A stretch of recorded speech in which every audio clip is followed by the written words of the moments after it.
మూసి పరివాహక ప్రాంతంలో అటొక kilometre ఇటొక kilometre మొత్తం ఆక్రమించుకొని బుల్డోజర్లు తీసుకొచ్చి మొత్తం కూలగొట్టేస్తాడు రేవంత్ రెడ్డి అంటుండు. అసలు ఏమైనా చదువుకున్న వాళ్ళు లేకపోతే లోక పరిజ్ఞానం ఉండే వాళ్ళు మాట్లాడే మాటలేనా? Why should I do all those things? Sir ఇప్పుడు అసెంబ్లీ రేపు 16 నుంచి ఉంది సార్, ఏ విధంగా ఉండబోవచ్చు? ఎందుకంటే ఒకసారి హైడ్రా కావచ్చు, మూసీ కావచ్చు, ఇప్పటి వరకు రైతు భరోసా అయినటువంటి పరిస్థితి కావచ్చు, అన్నిటికీ చూస్తే బీఆర్ఎస్ అడ్డుకుంటుంది. ఒక డైలాగ్లో అయిపోగొట్టేస్తుంది సార్. నిజంగా ఏది చేసిన బీఆర్ఎస్ కాలాలు కట్టబెట్టి పడేస్తుందా ప్రభుత్వం? ఒకటి, ఇది కాంగ్రెస్ పార్టీ ప్రభుత్వం యొక్క చేతగానితనానికి బయటపెడతా ఉన్నది. బీఆర్ఎస్ పార్టీ అడ్డుకుంటుందంటే మరి నువ్వేం చేస్తున్నావు? చేతగానే ఉన్నట్టు కదా. నీకు చేసే దమ్ము సత్తా ఉంటే నువ్వు చేయాలి కదా. నువ్వు అధికారంలో ఉన్నప్పుడు ప్రజలు నీకు అధికారం ఇచ్చారు, మీరు ప్రభుత్వంలో ఉన్నారు, మీరు ప్రభుత్వం నడిపిస్తున్నారు. మీ ప్రభుత్వం నడిపిన చేతగానట్టు కదా. మీరు అసమర్థులు, మీతోని కాలేదు ప్రభుత్వం నడిపించడంలో, ప్రజలకు ఇచ్చిన హామీలు నెరవేర్చడం విఫలమవుతుందని చెప్పి మీరు ఒప్పుకుంటున్నారు కదా. డెఫినెట్ బాధ్యత గల విపక్ష పార్టీగా మీ తప్పులను ఎత్తి చూపడం మా బాధ్యత. మీరు చేసే తప్పుడు అడుగులను మేము అడ్డుకోవడం మా బాధ్యత.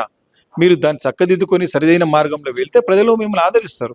ప్రజలు మిమ్మల్ని ఆదరిస్తారు, ఆశీర్దిస్తారు, ముందు నడిపిస్తారు. కానీ అది చేత కాకుండా మీరు పని చేత కాక మా పైన బుడిద వెళ్ళి ముందుకెళ్తే ప్రజలు ఊరుకున్న పరిస్థితి లేరు. డెఫినెట్గా మేము అన్ని ఇది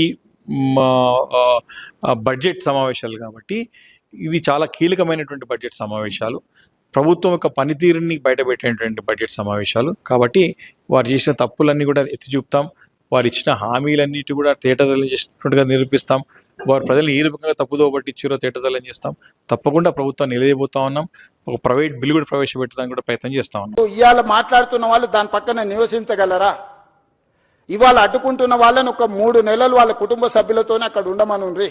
ఒక కంటైనర్ హౌస్ ఇస్తాను నేను. ఒకవేళ గుడిసెలలో వాళ్ళకు ఉండడానికి ఇబ్బంది అయితే రాష్ట్ర ప్రభుత్వం తరఫున మూసీ రివర్ డెవలప్మెంట్ కార్పొరేషన్ తరఫున ఆ మూసీ నది పరివాహక ప్రాంతంలో కంటైనర్ హౌస్ ఇస్తాం మీకు with all facilities other than Musi ప్రక్షాళన. ఎట్లుందో యాజ్ ఇట్ ఈస్గా వద్దంటున్న వాళ్ళందరికీ ఒక్కొక్కరికి ఒక్కొక్క ప్లేస్లో ఎవ్రీ 1/2 కిలోమీటర్ 55 కిలోమీటర్లు ఉంది. 100 మందికి నేను అకామిడేట్ చేయగలుగుతాను. 2 పక్కలైతే 200 మందికి 200 మందికి ఒక మూసీ నది పక్కన కంటైనర్ హౌస్లు ఇస్తా. ఒక 3 నెలలు మీరు అక్కడ ఉండండి.